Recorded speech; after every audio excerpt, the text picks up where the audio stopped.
Assalamualaikum warahmatullahi wabarakatuh.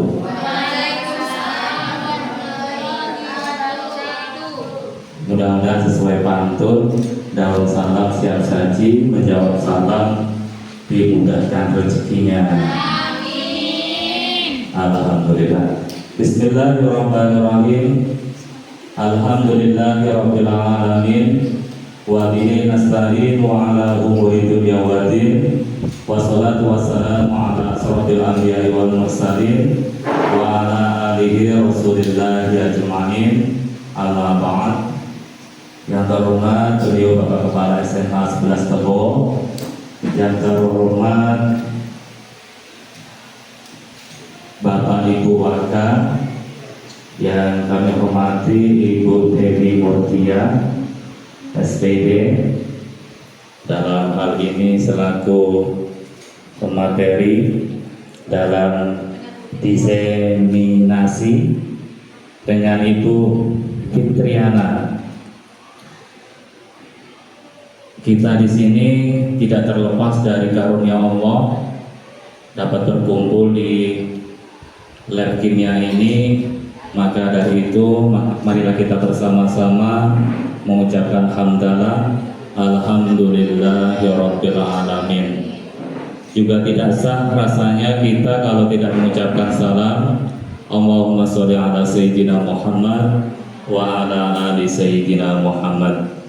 Bapak Ibu sekalian yang dirahmati Allah Subhanahu wa taala, marilah acara diseminasi pada pagi hari ini tanggal berapa Bu Dewi? 23 Agustus 2024 kita buka bersama-sama dengan bacaan Alkitab dari Dorillah wasabati Rasulullah Sallallahu Alaihi Wasallam. Semoga acara ini membawa barokah, membawa kebaikan bagi kita bersama. Al-Fatihah. A'udzubillahi minasyaitonirrajim. Bismillahirrahmanirrahim. Alhamdulillahirabbil alamin, arrahmanirrahim, maliki yaumiddin. Iyyaka na'budu wa iyyaka nasta'in. Ihdinas siratal mustaqim. Siratal ladzina an'amta 'alaihim ghairil maghdubi 'alaihim waladdallin. Amin. Jadi Bapak Ibu sekalian yang dirahmati Allah Subhanahu wa taala, tadi Bapak Ibu peserta belum saya hormati ya. Yang saya hormati peserta diseminasi, memang saya agendakan kedua. Kemudian para fotografer juga yang saya hormati, saya sayangi. Ini satu ada fotografer dan IT yang handal, ini dari Jambi. Nanti kita bisa perkenalan sebelum kita perkenalkan nanti ya. Ini suatu kebanggaan bagi kita bersama. Agar tidak penasaran, kita tunda dulu nanti. Ya. Yang jawabnya nggak ngerti. Oh. Oke. Untuk lebih info lebih jelasnya nanti kita sambut bersama-sama sambutan beliau Bapak Kepala SMA 11 Tebo, karena beliau yang akan menyampaikan arahan kepada kita bersama-sama. Sambil biar kita semangat, kita sama-sama sholawat dulu ya, biar kita itu penuh barokah. Istighfar dulu sama-sama ya. Astagfirullah Rabbal baraya, astagfirullah minal khataya, Rabbi zidni ilman nafi'a wa wafiqni amalan sholihah amalan makbulan. Semoga istighfar dan doa kita tadi dijabai oleh Allah Subhanahu wa taala. Kita mempunyai ilmu yang barokah. Dan selanjutnya kita dengarkan bersama-sama arahan dari beliau Bapak Kepala SMA 11 Tebo. Kepada beliau kami silakan dengan segala hormat. Terima kasih. Assalamualaikum warahmatullahi wabarakatuh. Alhamdulillahirabbil alamin. Puji syukur kita panjatkan kepada Allah Subhanahu wa taala berkat rahmat pada karunia-Nya pada siang hari ini kita dapat berkumpul di ruangan ini dalam rangka penyampaian pemahaman tentang budaya positif di sekolah. Nanti akan disampaikan oleh Bu Dewi dengan Bu Fitriana. Kegiatannya adalah kegiatan rangkaian yang harus dilalui oleh calon guru penggerak. Salam beserta sholawat, mari sama-sama kita sampaikan kepada Nabi Muhammad SAW. Allahumma sholli ala sayyidina Muhammad wa ala sayyidina Muhammad. Mudah-mudahan kita nantinya mendapatkan syafaatnya. Wakil kepala sekolah, majelis guru teristimewa, calon guru penggerak yang akan tampil pada hari ini. Jadi hari ini kita akan bersama-sama nanti mengikuti penyampaian materi tentang penyebaran pemahaman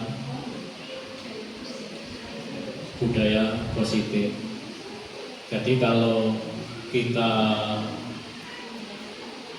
mengacu ke istilah budaya positif, jadi budaya positif itu kaitannya dengan nilai-nilai keyakinan yang akan kita terapkan di sekolah kita dan berpihak kepada siswa. Jadi nilai-nilai itu bisa saja nanti rasa penuh tanggung jawab, rasa hormat dan lain sebagainya. Jadi intinya di sekolah itu memang idealnya kita mengajak anak-anak untuk bersama-sama menerapkan budaya positif. Di samping budaya positif itu juga ada ciri khas sekolah, budaya sekolah yang dikembangkan. Umpamanya seperti di sekolah kita yang kita coba sekarang ini kita kembangkan adalah bagaimana kalau kita ketemu sesama kita itu tegur sapa dan jabat tangan. Ini perlu kita budayakan. Kemudian mungkin budaya kita juga mengajak anak-anak kita setiap pagi itu ada yang membersihkan lingkungan. Itu juga budaya positif. Dan ini tujuan akhirnya adalah memupuk dan melatih karakteristik anak kita, karakter anak kita. Mudah-mudahan dengan kita sering mengajak untuk melakukan budaya positif, nanti akan dibawa ke kehidupan sehari-harinya, karena sudah terbiasa.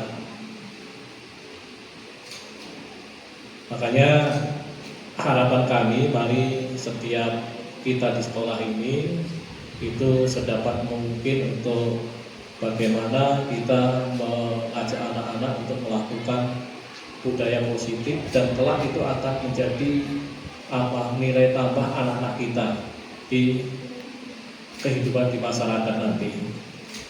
Kemudian ini ada beberapa yang perlu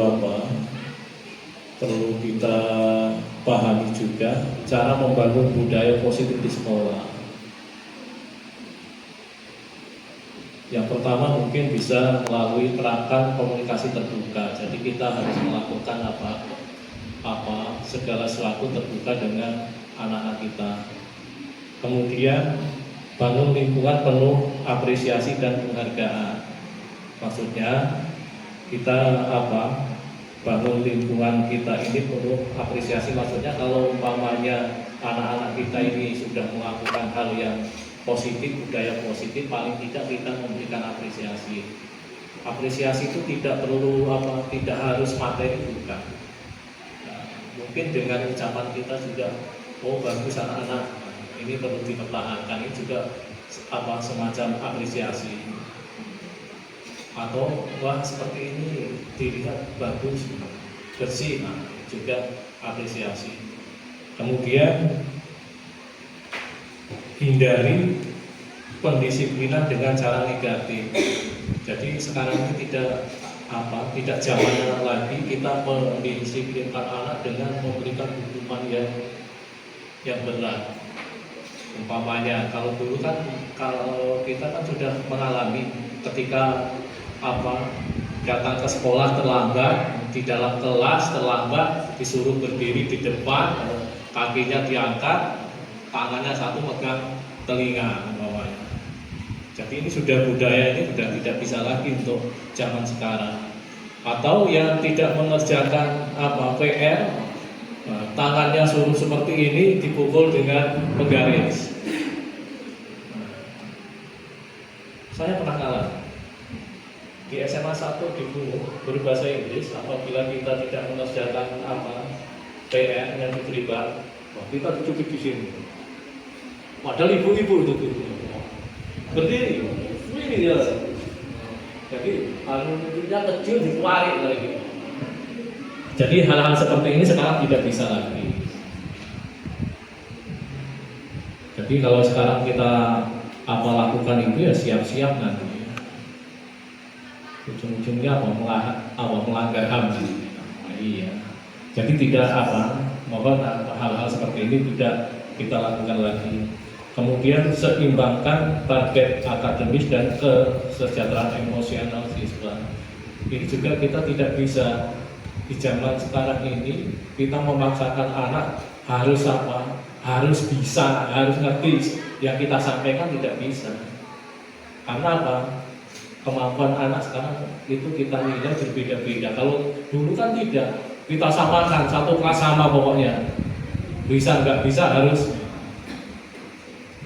selesai. Kalau sekarang tidak. Jadi disesuaikan dengan kebutuhan peserta didik. Tidak bisa yang tidak bisa matematika terus dipaksakan harus bisa integral, tidak bisa. Harus bisa bersama, tidak bisa. Yang matematikanya memang rendah, kalau sudah bisa hitung, bagi, kurang itu sudah luar biasa. Yang penting nanti ketika jualan minyak di rumah bisa belinya itu 3 liter, uangnya 100.000, bisa mengembalikan susuknya itu sudah luar biasa. Kemudian juga kita tidak bisa memaksakan anak itu harus bisa membaca nyaring, harus bisa membaca pemahaman, tidak bisa juga. Karena ada anak itu asal bisa baca saja sudah luar biasa. Sekarang banyak kita temukan cerita di SMP, anak SMP yang belum bisa baca ada sekarang. Jadi guru SMP sekarang itu ada yang mengajari anak baru mulai membaca. Jadi dibuatkan ini Budi, ini Bapak Budi. Jadi karena memang zamannya seperti ini, ya kita harus mengetahui kebutuhan anak itu apa. Kemudian berikutnya terapkan etika kerja positif, ini jelas. Terus ini yang terakhir, tanamkan pendidikan karakter kepada siswa.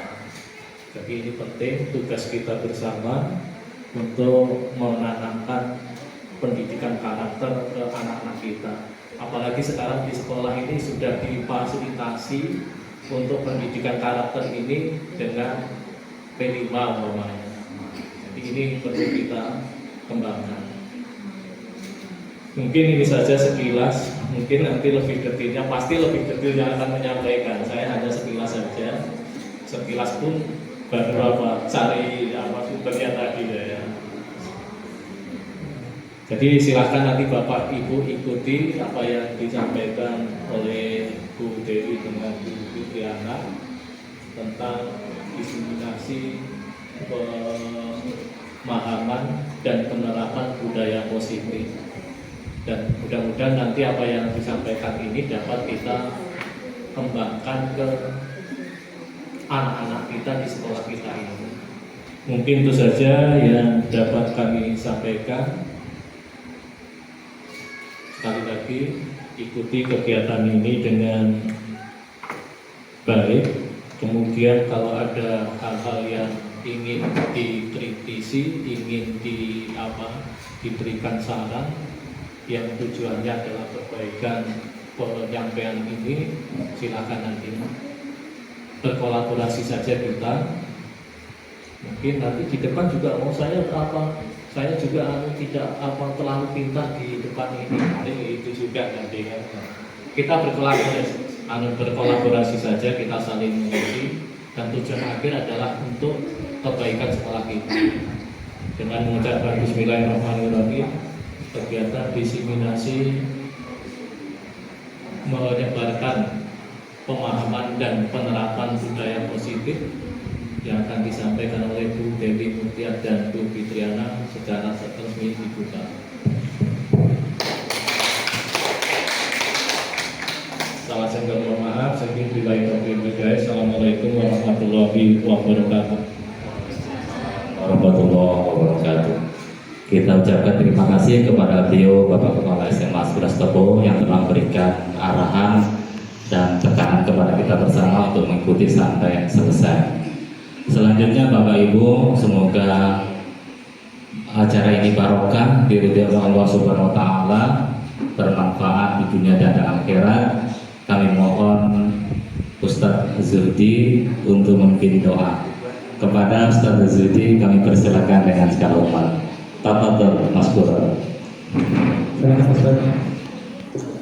Ini permintaan dari pemateri. Ini pematerinya nggak basing-basing ini. Silakan Ustaz.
Syukron kasiran Ustadz Zudi. Kemudian Bapak Ibu sekalian, karena kita guru SMA, tentu jargon JLBL SMA tidak dilupakan sebelum pemateri sampaikan ya. SMA berkibar. Iya, bertiga beraksi membela negara 3 kali. Kami mohon Bapak Ibu, tolong kalau punya tas jangan dipegang dulu, HP juga diletakkan dulu, kita sama-sama. Ini perintah dari pemateri. Kalau makan disimpan dulu, ya. Kalau saya bilang SMA berkibar, beraksi membela negara. Oke?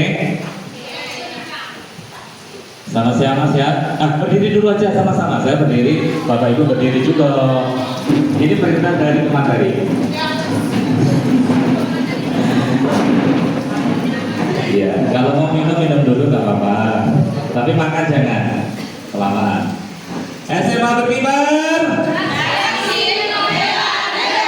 Bertingkat beraksi membela negara. Bukan kepal semua. Pertama beraksi membela negara. Oke, ulang lagi. SMA berkibar. Sekali lagi ya, karena tiga golongan ini di sini dulu. SMA berkibar. Beraksi membela negara. 100. Sana. 2 orang nanti. Sana. SMA berkibar. Beraksi membela negara. 100. Sini. Dewa. Ya. Ya. SMA berkibar. Beraksi membela negara. Iya, tepuk tangan. Saya kasih nilai 99, tapi tadi ada yang kepal 1 ya. Beraksi membela negara, kepal terakhirnya. Oke, selanjutnya Bapak Ibu mohon diperhatikan dengan seksama karena pemateri kita ini calon-calon guru penggerak yang sangat luar biasa. Sebelum menyampaikan materi, berikan aplaus kepada beliau berdua. Assalamualaikum warahmatullahi wabarakatuh. Perkenalkan, nama saya Dewi Murtia. Saya CGP Angkatan 11 dari SMA Negeri 11 Kabupaten Tebo. Terima kasih Pak Karis. Di sini saya akan menyampaikan tentang penyebaran pemahaman dan penerapan budaya positif. Tapi sebelumnya mohon Bapak Ibu, mungkin di sini saya tidak menggurui karena banyak senior saya di sini. Jadi mohon dengan sangat hati kolaborasinya untuk membantu saya. Mungkin seandainya saya ada sedikit keliruan atau kurang paham. Oke. Kita mulai Bapak Ibu. Saya ucapkan banyak terima kasih kepada Bapak Kepala Sekolah SMA Negeri 11 Kabupaten Tebo yang telah membuka acara diseminasi saya dan Bu Fitriana. Berikutnya kepada peserta Bapak Ibu sekalian, saya juga ucapkan banyak terima kasih karena sudah mau hadir dan duduk untuk mengikuti acara ini. Kita mulai deh Bapak Ibu. Sebelumnya kita ice breaking. Kata Pak Isman, hujan, tapi kayaknya dia lebih semangat. Oke Bapak Ibu, Pak Isman, kita mulai ya Pak Isman, ice breakingnya dan dingin. Iya, ini Pak, terima kasih. Saya letakkan dulu mikrofon. Ini ya Bapak Ibu.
Bapak Ibu, saat ini saya masuk di penyebaran pemahaman dan penerapan budaya positif.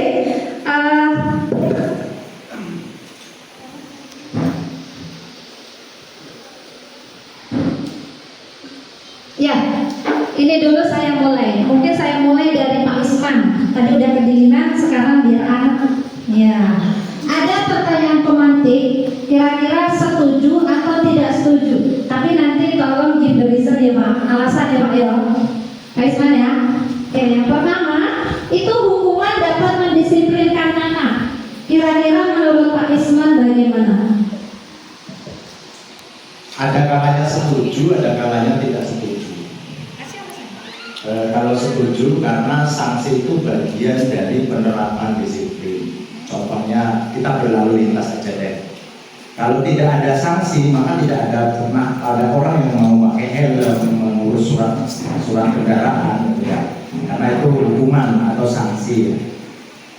Ada kalanya tidak setuju. Kenapa tidak setuju? Karena kadang-kadang hukuman itu lekat di alam bawah sadar dia, bahwa dia itu melakukan kesalahan itu menjadi beban di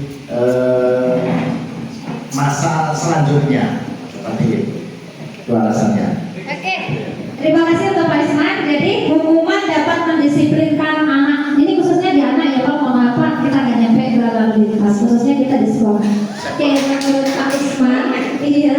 Jadi kalau Pak Syarif, Analogisan kalau jenisnya. iya. Oke, enggak kalau pendapat nggak boleh, nggak ada yang salah ya Pak. Ya itu kan pendapat. Jadi boleh saja beliau berpendapat begitu. Selanjutnya yang kedua, pemberian hukuman positif seperti membaca atau membersihkan lingkungan sekolah dapatkah mendisiplinkan anak? Saya mau Eka Sri Sulasi. Pemberian hukuman positif seperti membaca atau membersihkan lingkungan sekolah dapat mendisiplinkan positif, setuju atau tidak? Kalau saya juga tergantung ini, tergantung kesalahan anak itu apa. Kalau kesalahannya anak itu misalkan dia membuang sampah sembarangan, maka yang harus mereka lakukan konsekuensinya adalah membersihkan tempat yang sudah dia kotori seperti itu. Kemudian misalnya membaca ini juga tergantung, kalau misalnya bahasa Indonesia ketika dia tidak bisa mengerjakan tugas bahasa yang diberikan, membaca itu disiplinkan. Tetapi kalau kesalahan yang anak lakukan itu tidak ada hubungannya dengan kebersihan, dengan membaca, itu tidak tepat. Mungkin seperti itu, Bu Dewi. Oke, terima kasih. Terima kasih kepada Bu Eka. Berarti untuk pemantik yang kedua itu tergantung lagi bagaimana anak itu melakukan kesalahan ya, Bu Eka. Oke, terima kasih. Pemantik yang ketiga adalah memberi penghargaan kepada anak dapat meningkatkan motivasi belajar. Mau ke Bu Eka Lis Mayasari. Oke, baiklah Bu Dewi. Saya mencoba menanggapi menurut pemahaman saya, apakah memberi penghargaan kepada anak dapat meningkatkan motivasi belajar. Pada dasarnya ya, memberi penghargaan, siapa sih anak yang tidak mau diberi penghargaan? Gitu. Pasti yang diharapkan memang penghargaan. Namun kalau kita lihat efek ke depannya, itu tergantung anaknya. Kadang-kadang ada anaknya yang ketika diberi penghargaan dia termotivasi. Nah, ketika kita tidak memberi penghargaan atau hadiah, dia tidak termotivasi gitu. Jadi itu tergantung pada individunya. Namun pada dasarnya penghargaan memang itu yang diharapkan, tetapi kita kembalikan kepada individu atau motivasi intrinsik yang ada pada anak itu sendiri. Terima kasih Bu Eka, ini juga tergantung kembali. Jadi dari ketiga pertanyaan pemantik yang ada ini kita kembalikan lagi situasi dan kondisinya ya Bapak Ibu. Oke, next.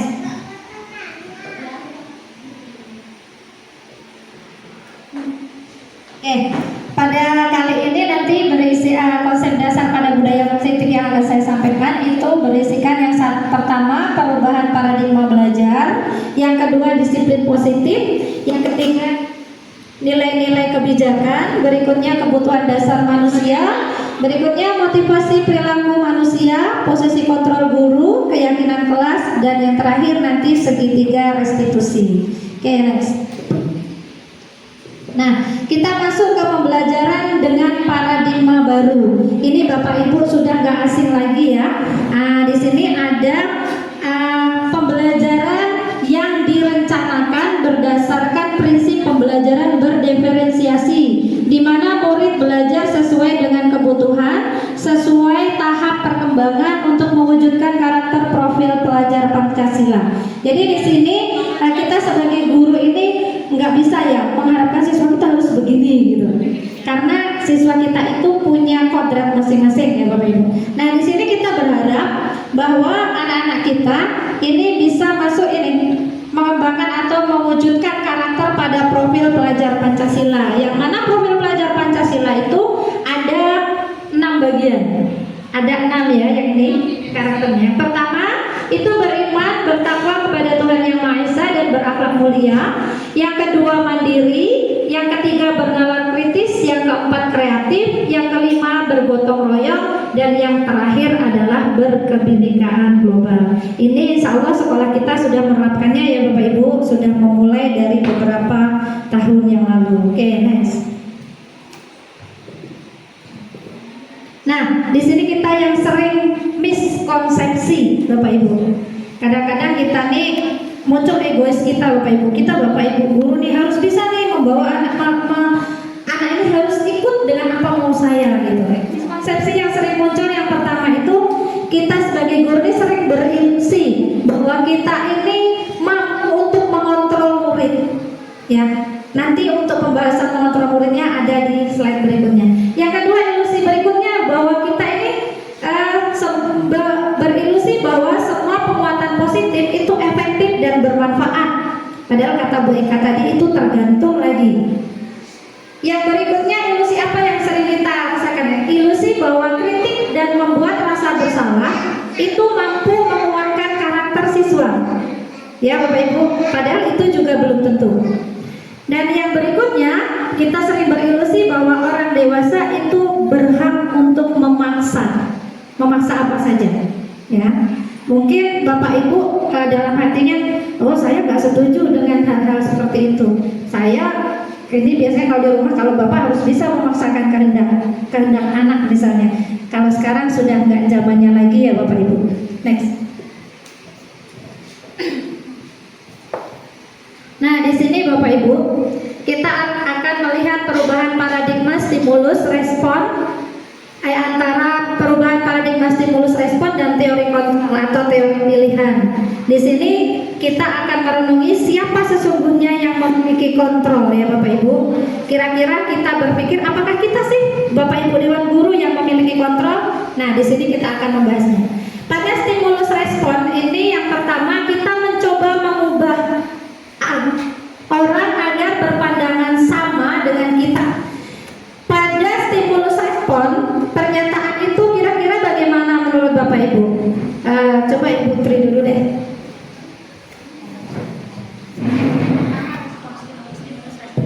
Pernyataan pertama. Kita mencoba mengubah orang agar berpandangan sama dengan kita. Menurut Ibu gimana? Oke, baik, terima kasih Bu Dewi. Dari pernyataan pertama, kita mencoba mengubah pandangan orang agar sama dengan pandangan kita. Ini otomatis statement ini tidak benar ya Ibu, karena setiap orang itu memiliki pandangan dan karakternya masing-masing, sehingga kita tidak bisa memaksakan apa yang kita pikir itu sama dengan apa yang orang pikir. Baik, itu aja. Terima kasih Bu. Terima kasih banyak Bu Tri ya. Ini pernyataan atau statement yang benar-benar salah ya Pak Ibu. Kita lihat pada teori kontrolnya yang berseteru dengan yang mencoba merubah pandangan orang agar pandangannya sama dengan kita. Pada teori kontrol kita berusaha memahami pandangan orang lain tentang dunia. Berarti bukan mengajak orang itu agar sama satu pandangan dengan kita, tapi kita sendiri berusaha memahami pandangan orang lain tentang dunia. Ya Bapak Ibu. Berikutnya yang kedua adalah perilaku buruk dilihat sebagai suatu kesalahan. Kita sering ya, saya sendiri juga sering menjudge bahwa anak ini berlaku buruk tuh, kamu selalu salah. Kamu salah, kamu nggak boleh melakukan itu. Nah, seperti itu. Padahal di teori kontrolnya semua perilaku itu memiliki tujuan. Mungkin anak ini melakukan seperti ini karena kekurangan pada ini, misal begitu ya Bapak Ibu. Berikutnya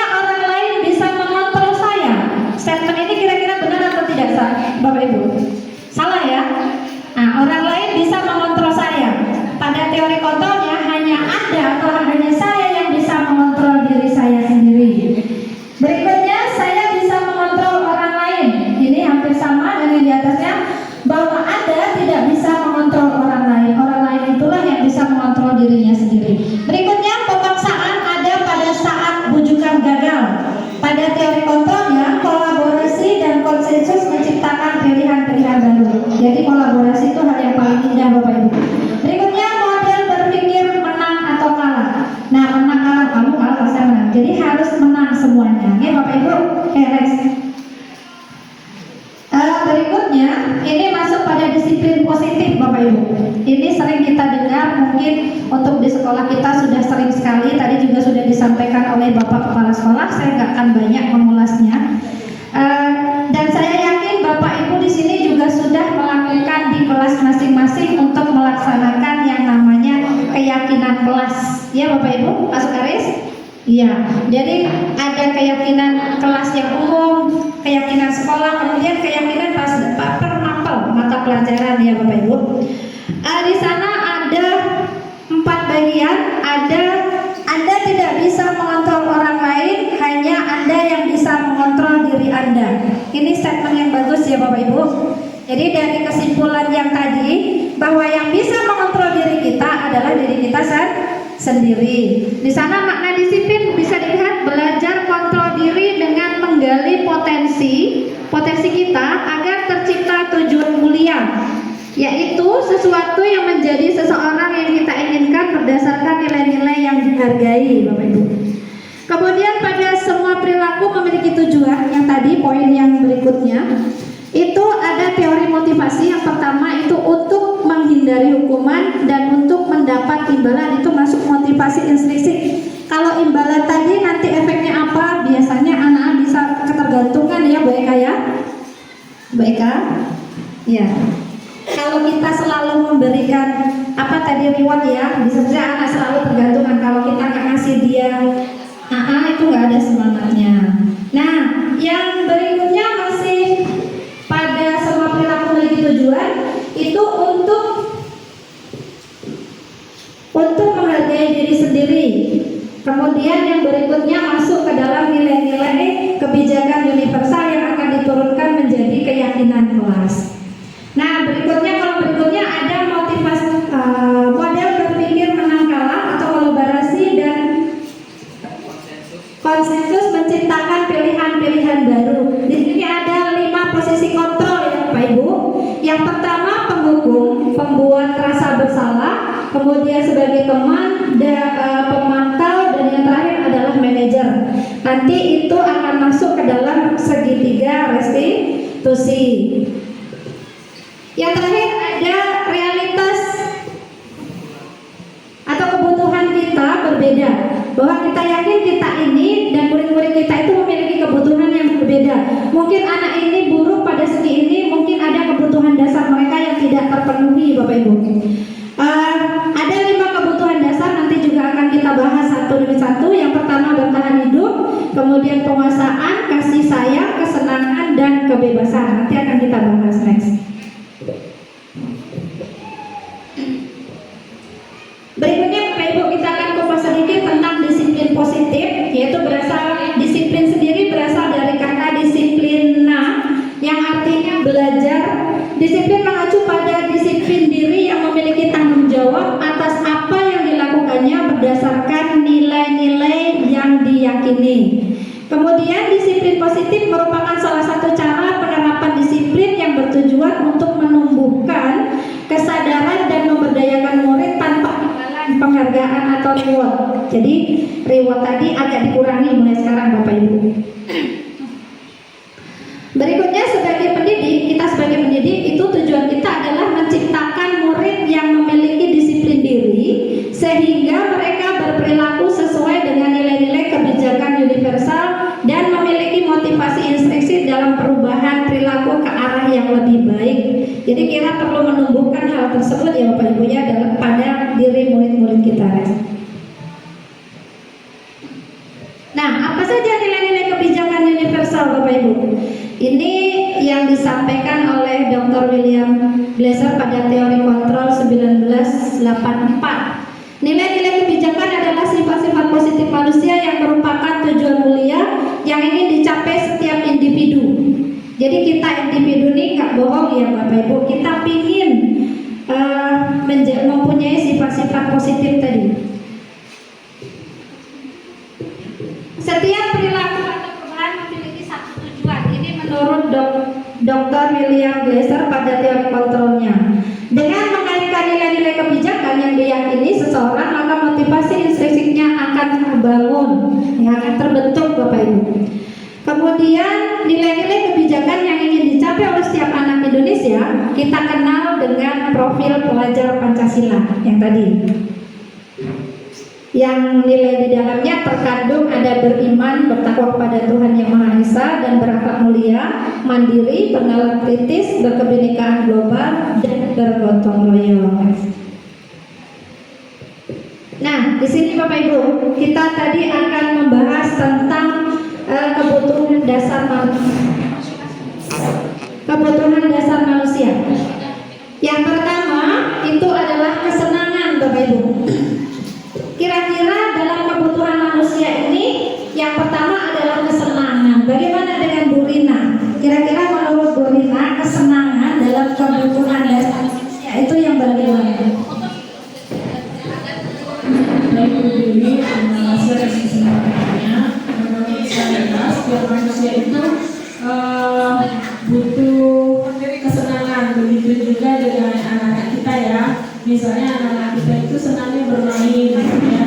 Jadi pasti di setiap pembelajaran mereka melakukan ada yang main, ada yang bersenda gurau dengan temannya. Jadi menurut saya senang dalam arti menyukai apa yang mereka lakukan seperti itu Bu Dewi, dan itu perlu sekali bagi setiap manusia. Terima kasih Bu Rina.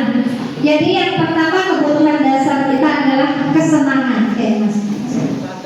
Jadi kebutuhan untuk merasa senang, benar sekali yang disampaikan oleh Bu Rina. Itu ini ya, misalnya senang, dia bisa bermain dengan bebas, kemudian humor, tertawa. Ini di sini yang sering membuat tertawa siapa? Pak Isman misalnya. Jadi ketika kesenangan kita sudah terpenuhi, ini mungkin anak ini ketika belajar dia nggak main-main gitu Bu Rina ya. Nah, jadi kebutuhan dasar dalam hal kesenangan itu dia sudah terpenuhi. Oke, yang kedua, kebutuhan dasar manusia yang kedua adalah cinta dan kasih sayang. Nah, ini kalau di rumah anak-anak kita khususnya ya, bukan kita sama kasih sayangnya udah terpenuhi. Jadi kalau anak-anak kita di rumah itu cinta dan kasih sayangnya belum terpenuhi, mungkin di sekolah dia akan mencari-cari, ya, butuh disayangi, butuh dicintai dan lain sebagainya. Tapi saya ingin dengar nih tentang cinta dan kasih sayang dengan Pak Ustadz Sugaris. Monggo Pak. Terima kasih. Cinta dan kasih sayang itu naluri manusia, tetapi harus sesuai dengan adat atau mungkin harus sesuai dengan aturan agama dan syariat. Cinta dan kasih sayang yang benar dan cinta kasih sayang yang salah harus hati-hati sesuai dengan aturan, itu saja. Itu ya Pak ya. Ya. Jadi terima kasih Pak Sugaris. Jadi intinya cinta dan kasih sayang ini juga harus terpenuhi ya Pak ya. Minimal kalau untuk anak-anak kita cinta dan kasih sayang dari keluarganya. Oke, Mas. Gimana? Iya, harus sesuai dengan aturan syariatnya. Oke? Jadi kebutuhan untuk diterima. Intinya diterima. Ini loh saya dan kekurangan saya itu begini. Jadi harus bisa diterima. Yang selanjutnya, kebutuhan dasar manusia adalah kebebasan. Oke, saya mau dengar suaranya Ibu Suci, Haili Suci. Apa sih kebutuhan dasar manusia? Poin kebebasan.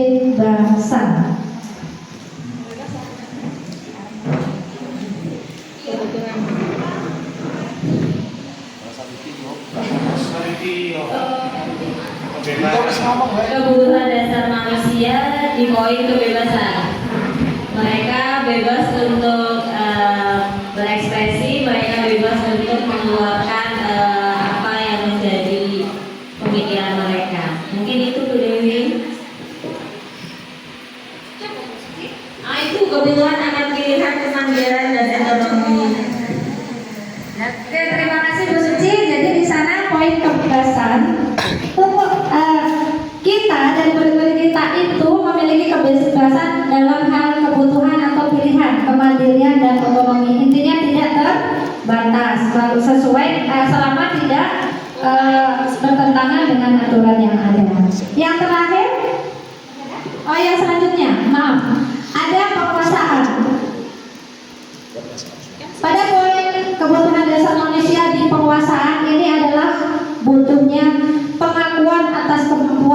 difasilitasi, kemudian diakui, harga diri dan didengar. Pendapatnya bisa didengar. Next.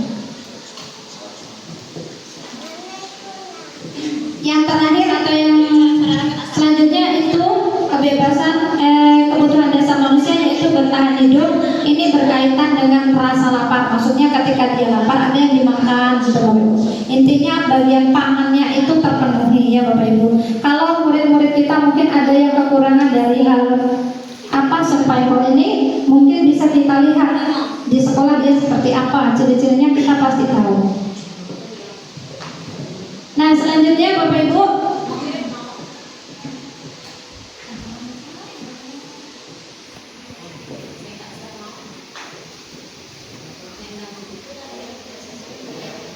sebentar Bapak Ibu ya.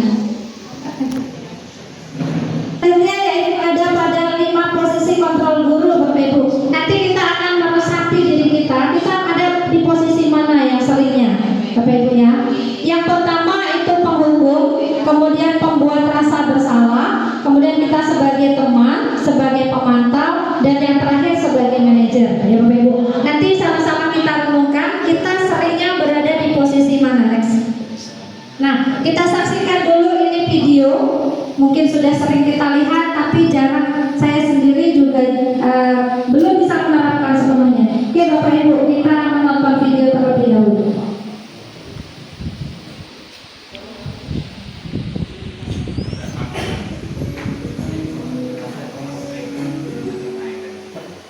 Salam bahagia Ibu dan Bapak Guru hebat.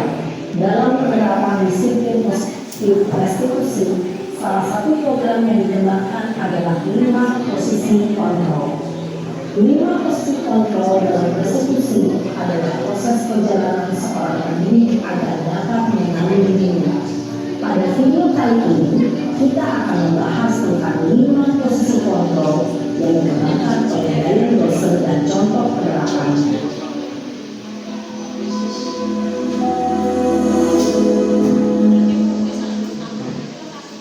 5 posisi kontrol itu adalah 1. Posisi penghukum, 2. Posisi pembuat rasa bersalah, 3. Posisi tenang, 4. Posisi pemantau atau monitor, dan 5. Posisi manajer. Untuk lebih memahami kelima posisi tersebut, mari kita saksikan kasus Naren yang terlambat hadir 20 menit di sekolah dan melihat bagaimana kelima posisi kontrol dalam menghadapi masalah tersebut.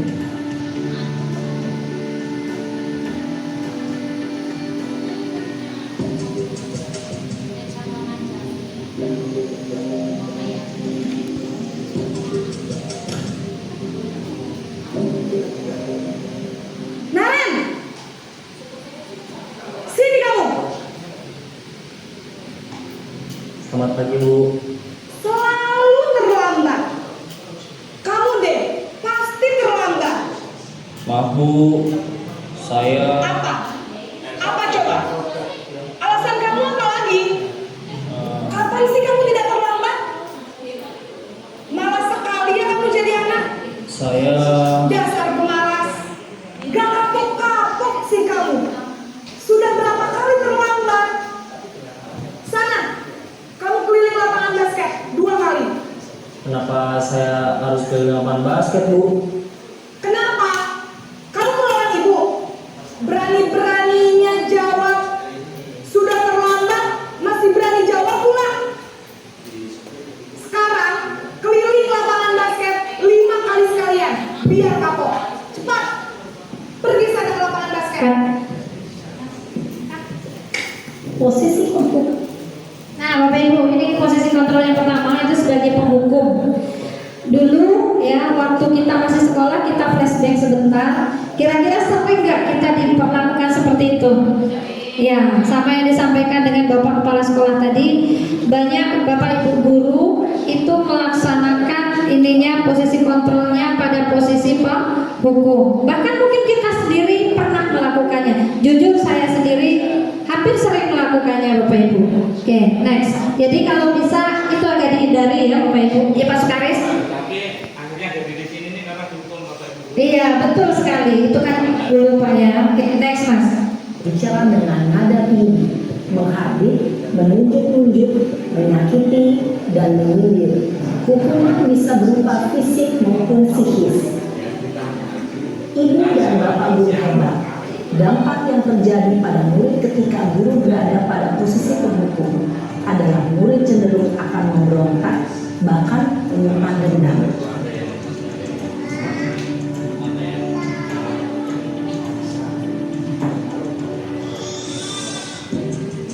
Berikutnya pembuat rasa bersalah ya Bapak Ibu.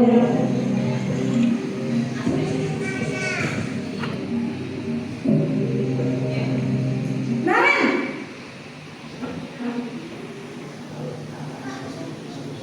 Selamat pagi Bu. Naren, kamu kenapa terlambat lagi nak? Ya Tuhan Naren, kamu senang ya bikin ibu susah ya? Kalau kamu terlambat lagi, nanti ibu yang ditegur bapak kepala sekolah nak. Disangka ibu tidak bisa membina kamu. Duh, gimana ini? Maaf Bu. Duh Gusti Naren, kamu suka ya kalau ibu ditegur bapak kepala sekolah? Terus, sekarang ibu harus tulis apa ini di buku absen? Ini kamu sudah sering terlambat loh. Ibu harus apa coba? Maaf Bu. Maaf sekali. Ya sudah, lain kali jangan bikin ibu susah lagi ya nak ya. Ibu tidak akan kuat lagi kalau kamu begini terus. Bisa jantungan kalau ibu ditegur bapak kepala sekolah. Sana cepat ke kelas. Maaf ya Bu. Maaf sekali. Posisi pembuat rasa bersalah berbicara dengan nada tenang, cenderung lembut. Namun kata-kata yang diutarakan membuat murid merasa menjadi orang yang gagal, memandang buruk dirinya sendiri, merasa tidak berharga, dan tidak sanggup membahagiakan orang lain. Ketika guru mengambil posisi pembuat rasa bersalah, murid akan menganggap dirinya yang bersalah dan ia akan menyimpan emosi negatif tersebut di dalam dirinya.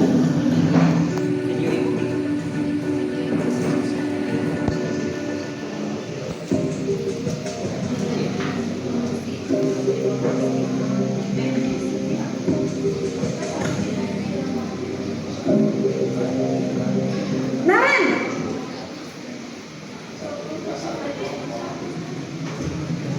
Selamat pagi Bu. wah sudah jam berapa ini nak? Terlambat lagi ya sayang. Iya Bu. Habis ibu saya belum membangunkan saya Bu. Kamu malah menyalahkan ibu kamu. Kamu bukannya anak yang larinya paling kencang. Kok terlambat sih? Iya Bu. Saya memang terlambat bangun tadi. Jadi biarpun saya lari kencang, tetap gak kekejar Bu. Ya sudah sana, nanti lain kali larinya lebih kencang lagi ya. Biar gak terlambat lagi. Bikin seneng ibu, demi ibu. Bisa kan? Bisa lah Bu. Ya sudah sana masuk kelas. Ibu beresin urusan absen kamu. Kamu ini ada-ada saja. Dalam posisi teman, guru berbicara dengan nada suara ramah, akrab, cenderung bersenda gurau untuk menjaga suasana tetap santai. Murid akan merasa senang, aman, dan akrab dengan guru. Identitas yang tercipta adalah identitas sukses atau berhasil. Namun, perlu diingat, karena ini masih dorongan eksternal, maka ada faktor ketergantungan dari murid kepada orang tertentu. Di sini guru absennya, sehingga di lain waktu murid bisa berperilaku baik, namun hanya kepada orang-orang tertentu saja.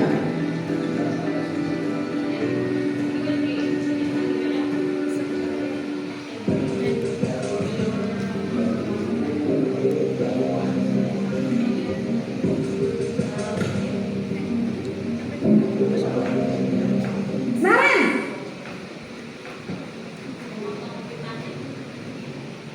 Selamat pagi Bu. Naren, apa peraturan sekolah kita tentang jam berapa kita harus masuk sekolah nak?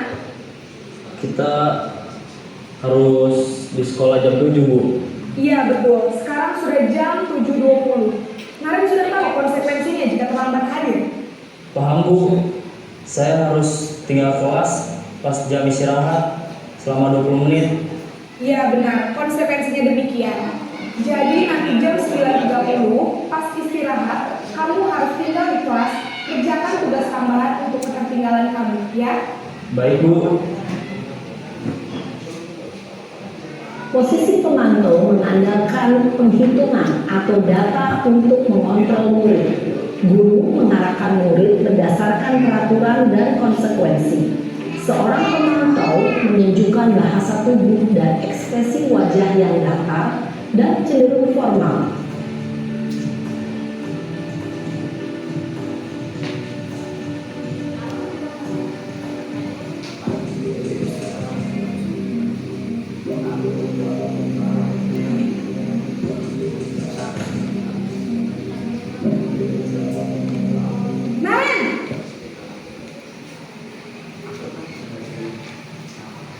Selamat pagi, Bu. Selamat pagi, Naren. Maaf, Bu. Saya terlambat. Iya, sekolah masuknya jam 7, sekarang sudah jam 7.20. Jadi sekarang bagaimana ini, Naren? Maaf, Bu. Saya lupa setel alarm saya semalam. Baiklah, menurut kamu, keyakinan sekolah yang mana yang perlu kamu tingkatkan? Menghargai diri sendiri dan orang lain mungkin, ya, Bu. Setuju. Jadi, apakah Naren meyakini prinsip saling menghormati tersebut? Iya, Bu. Saya meyakininya. Apakah Naren bersedia memperbaiki masalah keterlambatan ini? Bersedia, Bu. Bagaimana kamu memperbaiki masalah keterlambatan ini? Saya akan coba untuk tidak lupa menyetel alarm saya, Bu. Baik, kalau Naren lupa menyetel alarm di rumah, ada orang yang kira-kira bisa bantu mengingatkan tidak? Ada, Bu. Kakak saya, Kak Emma. Ada lagi selain Kak Emma? Selain Kak Emma, ada ibu saya. Baik, jadi yang mengingatkan Naren adalah Kak Emma dan ibu kamu, ya? Kira-kira akan mulai setel alarm kapan nih, Naren? Setelah pulang sekolah, akan segera saya lakukan. Baik, jadi Naren akan setel alarm untuk bangun besok pagi dan akan diingatkan oleh kakak dan ibunda Naren, ya. Ada lagi yang mungkin perlu dilakukan, Naren, agar tidak terlambat bangun lagi? Tidak ada, Bu. Baik, Naren, terima kasih untuk kerjasama kamu. Sekarang kamu perlu kembali ke kelas untuk belajar. Baik, Bu. Terima kasih. Posisi manajer adalah posisi kontrol yang disarankan untuk membimbing murid memiliki sikap disiplin yang positif, yaitu murid yang mandiri, bertanggung jawab, dan dapat memecahkan masalah. Tujuan dari posisi ini adalah agar murid dapat berefleksi atas tindakannya. Guru akan dengan tulus memberikan pertanyaan-pertanyaan bermakna, sehingga membuat murid dapat belajar dari kesalahannya dan mencari sebuah solusi untuk menyelesaikannya. Ibu dan bapak guru hebat, setelah mengamati adegan kelima posisi kontrol tadi, kira-kira posisi mana yang paling ideal? Posisi mana yang dapat menunjang motif? Oke Bapak Ibu, ini pertanyaan dari video, kira-kira dari posisi beberapa posisi kontrol tadi, posisi yang paling ideal kita terapkan yang mana Bapak Ibu? Yang manajer, ya? Ya, sepakat ya Bapak Ibu. Yang manajer ini bisa menumbuhkan rasa kemandirian, tanggung jawab, ya, dan murid kita akan menemukan solusi untuk dirinya sendiri ketika dia melakukan kesalahan, bisa lebih mudah ke arah yang lebih positif, guys. Kasih intrinsik murid, ia pendidik yang berpihak pada murid. Seorang namun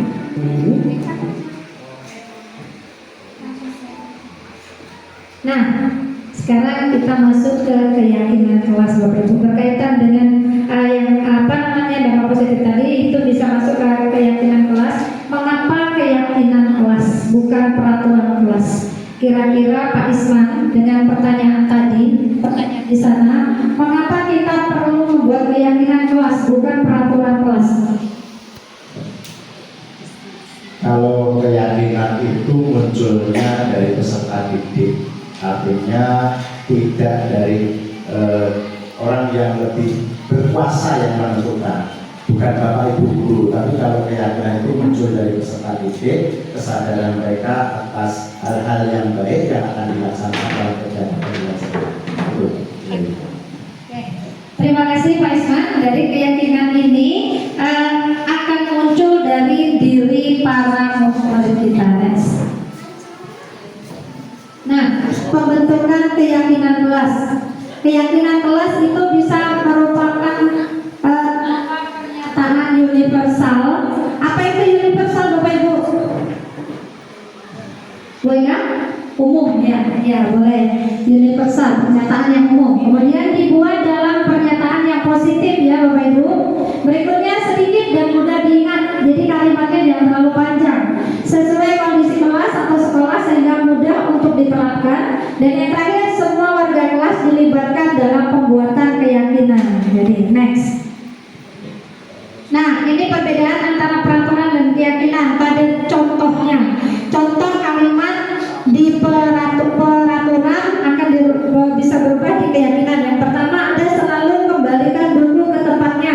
Pada keyakinan kelas bisa menjadi cukup 2 kata, tanggung jawab. Berikutnya dilarang mengganggu orang lain, cukup 3 kata, menghormati orang lain. Pada peraturan hadir di sekolah 15 menit sebelum pembelajaran dimulai. Di keyakinan kelas bisa dirubah menjadi menghormati orang lain atau berkomitmen. Berikutnya dilarang melakukan kekerasan. Pada keyakinan kelas itu bisa keselamatan, bisa menghormati orang lain, dan seterusnya sampai dengan jangan berlari di kelas atau koridor. Itu bisa di keyakinan kelas bisa dirubah keselamatan ataupun keamanan.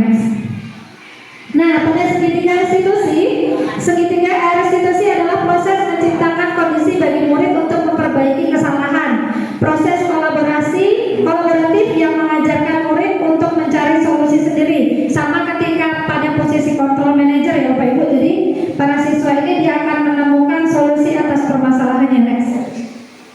Ini 3 tahapan segitiga restitusi. Yang pertama memvalidasi tindakan atau kebutuhan ya. Berikutnya ada menstabilkan identitas, dan yang terakhir adalah menanyakan keyakinan. Nanti akan kita bahas. Lanjut. Ini yang tadi sudah. Nah, menstabilkan identitas ini untuk membuat anak yang merasa gagal karena berbuat salah menjadi positif terhadap dirinya. Jadi kalau sebelum kita stabilkan, anak ini menghadapi kita ini udah merasa bersalah, Bapak Ibu, aduh saya mau dihukum nih gitu ya. Jadi kita stabilkan dulu emosi siswa kita dengan pertanyaan-pertanyaan seperti yang ada di sana. Misalnya kita berkata berbuat salah itu hal yang manusiawi, tidak ada manusia yang sempurna. Jadi kita stabilkan dulu emosi anak kita. Berikutnya validasi kebutuhan, membantu murid mengenali basic atau kebutuhan dasar yang ingin dipenuhinya ketika melakukan kesalahan. Jadi kita sadar Bapak Ibu, anak-anak kita ini melakukan kesalahan ini ada kebutuhan yang belum terpenuhi. Jadi kita harus mencoba mengenali dulu kebutuhan apa yang belum dipenuhi. Misalnya dengan kata-kata yang ada tertera di sana. Contoh, kamu bisa saja kan melakukan hal yang lebih buruk, tapi kamu tidak melakukannya kan. Kemudian apa yang penting bagi kamu, dan seterusnya. Next. Dan yang terakhir adalah menanyakan keyakinan. Setelah anak distabilkan, kemudian kita telusuri kebutuhan apa yang belum terpenuhi.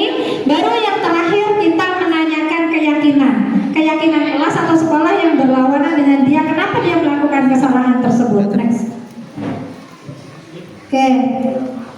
Bapak Ibu, ini kemarin saya membuat video mengenai segitiga restitusi, tapi mohon maaf karena waktunya tidak cukup. Sudah ini. Jadi untuk materi saya diseminasi tentang budaya positif, saya kira cukup, dan mohon maaf sekali jika dalam penyampaian tadi masih banyak kekurangan dari saya. Mohon nanti kolaborasi dan bimbingannya, Bapak Ibu. Terima kasih, sampai di sini saya akhiri. Wabillahi taufik wal hidayah. Wassalamualaikum warahmatullahi wabarakatuh. Waalaikumsalam Nisa. Duduk. Sehat Nisa? Sehat Bu. Alhamdulillah. Pagi ini sudah sarapan? Belum. Tapi bawa botol. Nisa tahu nggak kenapa Nisa dipanggil kali ini? Belum tahu. Yakin? Nisa nggak merasa punya salah pagi ini? Oh, kamu marahin Eva tadi. Kenapa kamu marahin Eva? Dia tuh nggak mau piket bu, kan piket umum kan satu kelas semuanya harus piket. Dia tuh nggak mau piket, karena dia tuh datang terlambat terus. Setiap hari kayak gitu. Memang harus Nisa yang ngomong ke Eva gitu. Orang lain nggak berani ngomong, kalau digituin terus kan mereka lama-lama jadi kebiasaan kan. Jadi aku marahin. Kamu marahin? Nangis Eva? Enggak sih, tapi kayak mukanya kayak kesel gitu. Oke Nisa, hal itu manusiawi. Mungkin kamu merasa jengkel. Kemudian kenapa si Eva ini nggak pernah mau ikut piket bersama? Padahal itu sudah ditugaskan untuk kelas kita gitu ya. Itu hal yang wajar. Mungkin semua orang juga pernah melakukan seperti itu kalau di saat kita jadi kan Nisa ya. Harusnya ketika kamu marah dengan seseorang itu kamu sampaikan dengan situasi yang baik dan kata-kata yang baik, jangan langsung marah, apalagi dengan teman-teman ya kan. Seandainya Nisa diperlakukan seperti itu, apa yang Nisa rasakan? Kesel sih bu, malu ya. Jadi Eva sudah menyadarinya kalau hal seperti itu tidak baik ya. Oke, kira-kira nih setelah sesuatu yang Nisa lakukan kepada Eva tadi, Nisa merasa melanggar sesuatu nggak? Misalnya keyakinan kelas bersama. Apa tuh? menghargai orang lain. Oh, menghargai. Jadi ketika Nisa itu memarahi seseorang, Nisa merasa sudah melanggar keyakinan kelas ya, yaitu saling menghormati. Jadi kami berharap nanti setelah ini Nisa bisa menemui Eva untuk meminta maaf. Dan kalau Nisa mau menyampaikan kita bersama itu dengan situasi yang baik dan kata-kata yang baik, sehingga persahabatan bisa tetap langsung dengan bisa. Jadi nanti langsung temuin Eva ya. Sekarang kamu kembali ke kelas. Oke.